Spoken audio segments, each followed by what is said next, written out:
हरे कृष्णा दोस्तों, स्वागत है आपका हमारे चैनल पर। अगर आप हमारे चैनल पर नए हैं तो कृपया हमारे चैनल को सब्सक्राइब करें और हमारी वीडियोस को लाइक करें। धन्यवाद। श्री भगवद गीता अध्याय नंबर 11।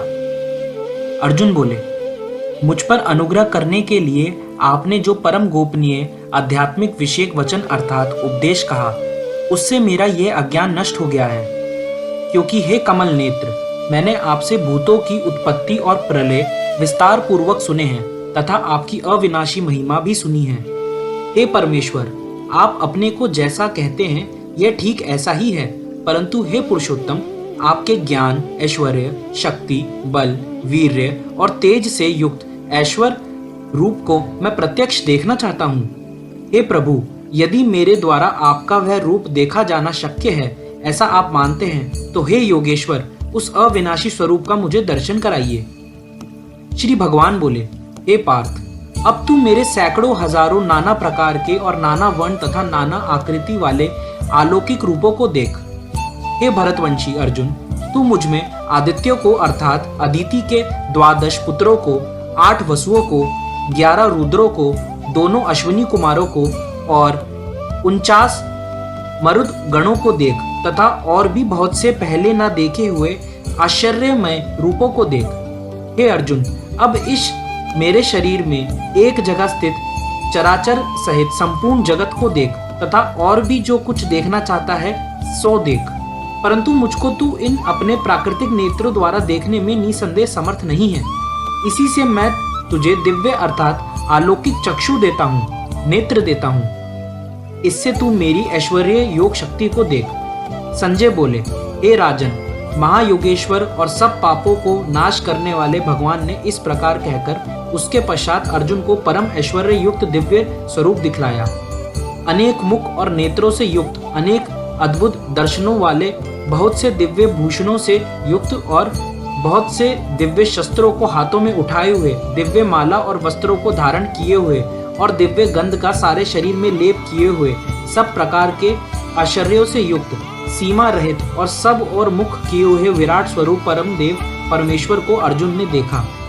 आकाश में 1000 सूर्यों के एक साथ उदय होने से उत्पन्न जो प्रकाश हो, वह भी उस विश्व रूप परमात्मा के प्रकाश के सदृश कदाचित ही हो। पांडुपुत्र अर्जुन ने उस समय अनेक प्रकार से विभक्त अर्थात पृथक पृथक संपूर्ण जगत को देवों के देव श्री कृष्ण भगवान के उस शरीर में एक जगह स्थित देखा। उसके अनंतर वह आश्चर्य से चकित और पुलकित शरीर अर्जुन प्रकाश में विश्व रूप परमात्मा को श्रद्धा भक्ति सहित सिर से प्रणाम करके हाथ जोड़कर बोले। अर्जुन बोले, हे देव, मैं आपके शरीर में संपूर्ण देवों को तथा अनेक भूतों के समुदाय को, कमल के आसन पर विराजित ब्रह्मा को, महादेव को और संपूर्ण ऋषियों को तथा दिव्य सर्पों को देखता हूँ। हे संपूर्ण विश्व के स्वामी, आपको अनेक भुजा, पेट, मुख और नेत्रों से युक्त तथा सब ओर से अनंत रूपों वाला देखता हूँ। हे विश्व रूप, मैं आपके ना अनंत को देखता हूँ, ना मध्य को और ना आदि को। आपको मैं मुकुट युक्त, गदा युक्त और चक्र युक्त तथा सब ओर से प्रकाशमान तेज के पुंज, प्रज्वलित अग्नि और सूर्य के सदृश ज्योति युक्त, कठिनता से देखे जाने योग्य और सब ओर से अप्रेमय स्वरूप देखता हूँ। आप ही जानने योग्य परम अक्षर अर्थात पर ब्रह्मा परमात्मा हैं। आप ही इस जगत के परम आश्रय हैं। आप ही अनादि धर्म के रक्षक हैं और आप ही अविनाशी सनातन पुरुष हैं, ऐसा मेरा मत है। आपको आदि, अंत और मध्य से रहित, अनंत सामर्थ्य से युक्त, अनंत भुजा वाले, चंद्र सूर्य रूप नेत्रों वाले, प्रज्वलित अग्नि रूप मुख वाले और अपने तेज से इस जगत को संतप्त करते हुए देखता हूँ।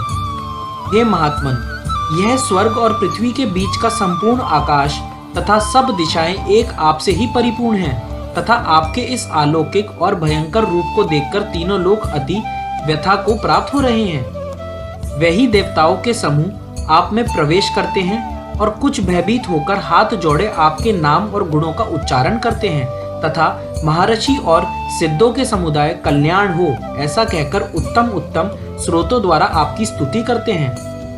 जो 11 रुद्र और 12 आदित्य तथा 8 वसु, साध्यगण, विश्वदेव, अश्विनी कुमार तथा मृदगण और पितरों का समुदाय तथा गंधर्व, यक्ष, राक्षस और सिद्धों के समुदाय हैं, वह सब ही विस्मित होकर आपको देखते हैं। हे महाभव, आपके बहुत मुख और नेत्रों वाले, बहुत हाथ, जंगा और पैरों वाले, बहुत उदरों वाले और बहुत सी दाढ़ों के कारण अत्यंत विकराल महान रूप को देखकर सब लोग व्याकुल हो रहे हैं, तथा मैं भी व्याकुल हो रहा हूँ, क्योंकि हे विष्णु, आकाश को स्पर्श करने वाले, देदीप्यमान, अनेक वर्णों से युक्त तथा फैलाए हुए मुख और प्रकाशमान विशाल नेत्रों से युक्त आपको देखकर भयभीत अंतकरण वाला मैं धीरज और शांति नहीं पाता हूँ। दाढ़ों के कारण विकराल और प्रलय काल की अग्नि के समान प्रज्वलित आपके मुख को देखकर मैं दिशाओं को नहीं जानता हूँ और सुख भी नहीं पाता हूँ। इसलिए हे देवेश, हे जगन्वास, आप प्रसन्न हो। वह सभी धृतराष्ट्र के पुत्र राजाओं के समुदाय सहित आप में प्रवेश कर रहे हैं, और भीष्म पितामह, द्रोणाचार्य तथा वह कर्ण और हमारे पक्ष के भी प्रधान योद्धाओं के सहित सबके सब आपके दाढ़ों के कारण विकराल भयानक मुख में बड़े वेग से दौड़ते हुए प्रवेश कर रहे हैं, और कई एक चूर्ण हुए सिरों सहित आपके दांतों के बीच में लगे हुए दिख रहे हैं। जैसे नदियों के बहुत से जल के प्रवाह स्वाभाविक ही समुद्र के ही सम्मुख दौड़ते हैं, अर्थात समुद्र में प्रवेश करते हैं, वैसे ही वह नरलोक के वीर भी आपके प्रज्वलित मुखों में प्रवेश कर रहे हैं। जैसे पतंग मोहवश नष्ट होने के लिए प्रज्वलित अग्नि में अति वेग से दौड़ते हुए प्रवेश करते हैं, वैसे ही ये सब लोग भी अपने नाश के लिए आपके मुखों में अति वेग से दौड़ते हुए प्रवेश कर रहे हैं। आप उन संपूर्ण लोकों को प्रज्वलित मुखों द्वारा ग्रास करते हुए सब ओर से बार बार चाट रहे हैं। हे विष्णु, आपका उग्र प्रकाश संपूर्ण जगत को तेज के द्वारा परिपूर्ण करके तपा रहा है। मुझे बतलाइए कि आप उग्र रूप वाले कौन हैं? हे देवों में श्रेष्ठ, आपको नमस्कार हो, आप प्रसन्न होइए। आदि पुरुष, आपको मैं विशेष रूप से जानना चाहता हूँ, क्योंकि मैं आपकी प्रवृत्ति को नहीं जानता। श्री भगवान बोले, मैं लोकों का नाश करने वाला बड़ा हुआ महाकाल हूँ। इस समय इन लोकों को नष्ट करने के लिए प्रवृत्त हुआ हूँ। इसलिए जो प्रतिपक्षियों की सेना में स्थित योद्धा लोग हैं, वह सब तेरे बिना भी नहीं रहेंगे, अर्थात तेरे युद्ध ना करने पर भी इन सबका नाश हो जाएगा। अतएव तू उठ, यश प्राप्त कर और शत्रुओं को जीतकर धन धान्य से संपन्न राज्य को भोग। ये सब शूरवीर पहले से ही मेरे द्वारा मारे हुए हैं। हे सव्या सचिन, तू तो केवल निमित्त मात्र बन जा। द्रोणाचार्य और भीष्म पितामह तथा जयद्रथ और कर्ण तथा और भी बहुत से मेरे द्वारा मारे हुए शूरवीर योद्धाओं को तू मार। भय मत कर, निसंदेह तू युद्ध में वैरियों को जीतेगा, इसलिए युद्ध कर।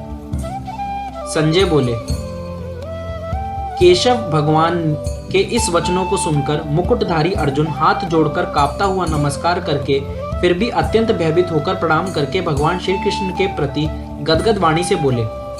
अर्जुन बोले, हे अंतर्यामी, यह योग्य ही है कि आपके नाम, गुण और प्रभाव के कीर्तन से जगत अति हर्षित हो रहा है और अनुराग को भी प्राप्त हो रहा है, तथा भयभीत राक्षस लोग दिशाओं में भाग रहे हैं और सब सिद्ध गणों के समुदाय नमस्कार कर रहे हैं। हे महात्मन, ब्रह्मा के भी आदिकर्ता और सबसे बड़े आपके लिए वह कैसे नमस्कार ना करें, क्योंकि हे अनंत, हे देवेश, हे जगन्वास, जो सत्य, असत और उनसे परे अक्षर अर्थात सच्चिदानंदन ब्रह्मा हैं, वह आप ही हैं। आप आदिदेव और सनातन पुरुष हैं। आप इस जगत के परम आश्रय और जानने वाले तथा जानने योग्य और परम धाम हैं। हे अनंत रूप, आपसे यह सब जगत व्याप्त अर्थात परिपूर्ण है। आप वायु, यमराज, अग्नि, वरुण, चंद्रमा, प्रजा के स्वामी ब्रह्मा और ब्रह्मा के भी पिता हैं। आपके लिए हजारों बार नमस्कार नमस्कार हो। आपके लिए भी बार बार नमस्कार नमस्कार। हे अनंत सामर्थ्य वाले, आपके लिए आगे से और पीछे से भी नमस्कार। हे सर्वात्मन, आपके लिए सब ओर से ही नमस्कार हो, क्योंकि अनंत प्रकाशशाली आप समस्त संसार को व्याप्त किए हुए हैं। इससे आप ही स्वरूप हैं। आपके इस प्रभाव को ना जानते हुए आप मेरे सखा हैं, ऐसा मानकर प्रेम से अथवा प्रमाद से भी मैंने हे कृष्ण, हे यादव, हे सखे, इस प्रकार जो कुछ बिना सोचे समझे हठात कहा है। और हे अच्युत, आप जो मेरे द्वारा विनोद के लिए विहार, शैया, आसन और भोजन आदि में अकेले अथवा उन सखाओं के सामने भी अपमानित किए गए हैं, वह सब अपराध अप्रेम स्वरूप अर्थात अचिंत्य प्रभाव वाले आपसे मैं क्षमा करवाता हूँ। आप इस चराचर जगत के पिता और सबसे बड़े गुरु एवं अति पूजनीय हैं। हे अनुपम प्रभाव वाले, तीनों लोकों में आपके समान भी कोई दूसरा नहीं है, फिर अधिक तो कैसे ही हो सकता है। अतएव हे प्रभु, मैं शरीर को भली भांति चरणों में निवेदित कर प्रणाम करके स्तुति करने योग्य आप ईश्वर को प्रसन्न होने के लिए प्रार्थना करता हूँ। हे देव, पिता जैसे पुत्र के सखा के और पति जैसे प्रियतमा पत्नी के अपराध सहन करते हैं, वैसे ही आप भी मेरे अपराधों को सहन करने योग्य हैं। मैं पहले न देखे हुए आपके इस आश्चर्यमय रूप को देखकर हर्षित हो रहा हूँ और मेरा मन भय से अति व्याकुल भी हो रहा है। इसलिए आप उस अपने चतुर्भुज विष्णु रूप को ही मुझे दिखलाइए। हे देव, हे जगन स्वामी, प्रसन्न होइए। मैं वैसे ही आपको मुकुट धारण किए हुए तथा गदा और चक्र हाथ में लिए हुए देखना चाहता हूँ। इसलिए हे विश्वरूप, हे महाभव, आप उसी चतुर्भुज रूप से प्रकट होइए। श्री भगवान बोले, हे अर्जुन, अनुग्रह पूर्वक मैंने अपनी योग शक्ति के प्रभाव से यह मेरा परम तेजोमय, सबका आदि और सीमा रहित विराट रूप तुझको दिखलाया, जिसे तेरे अतिरिक्त दूसरे किसी ने पहले नहीं देखा था। हे अर्जुन, मनुष्य लोक में इस प्रकार विश्व रूप वाला मैं न वेद और यज्ञों के अध्ययन से, न दान से, न क्रियाओं से और न उग्र तपो से ही तेरे अतिरिक्त दूसरे के द्वारा देखा जा सकता हूँ। मेरे इस प्रकार के इस विकराल रूप को देखकर तुझको व्याकुलता नहीं होनी चाहिए और मूढ़ भाव भी नहीं होना चाहिए। तू भयभीत रहित और प्रीति युक्त मन वाला होकर भी मेरे इस शंख चक्र गदा चतुर्भुज रूप को फिर देख। संजय बोले, वासुदेव भगवान ने अर्जुन के प्रति इस प्रकार कहकर फिर वैसे ही अपने चतुर्भुज रूप को दिखलाया और फिर महात्मा श्री कृष्ण ने सौम्य मूर्ति होकर इस भयभीत अर्जुन को धीरज दिया। अर्जुन बोले, हे जनार्दन, आपके इस अति शांत मनुष्य रूप को देखकर अब मैं स्थिर रचित हो गया हूँ और अपनी स्वाभाविक स्थिति को प्राप्त हो गया हूँ। श्री भगवान बोले, मेरा जो चतुर्भुज रूप तुमने देखा है ये सुदृश्य है, अर्थात इसके दर्शन बड़े ही दुर्लभ हैं। देवता भी सदा इस रूप के दर्शन की आकांक्षा करते रहते हैं। जिस प्रकार तुमने मुझको देखा है, इस प्रकार चतुर्भुज रूप वाला मैं न वेदों से, न तप से, न दान से और न यज्ञ से ही देखा जा सकता हूँ। परंतु हे परंतप अर्जुन, अनन्य भक्ति के द्वारा इस प्रकार चतुर्भुज रूप वाला मैं प्रत्यक्ष देखने के लिए, तत्व से जानने के लिए तथा प्रवेश करने के लिए, अर्थात एक ही भाव से प्राप्त होने के लिए ही शक्य हूँ। हे अर्जुन, जो पुरुष केवल मेरे ही लिए संपूर्ण कर्तव्य कर्मों को करने वाला है, मेरे परायण है, मेरा भक्त है, आस्तिक रहित है और संपूर्ण भूत प्राणियों में वैर भाव से रहित है, वह अनन्य भक्ति युक्त पुरुष मुझको ही प्राप्त होता है। दोस्तों, अध्याय नंबर 11 समाप्त हुआ। हरे कृष्णा।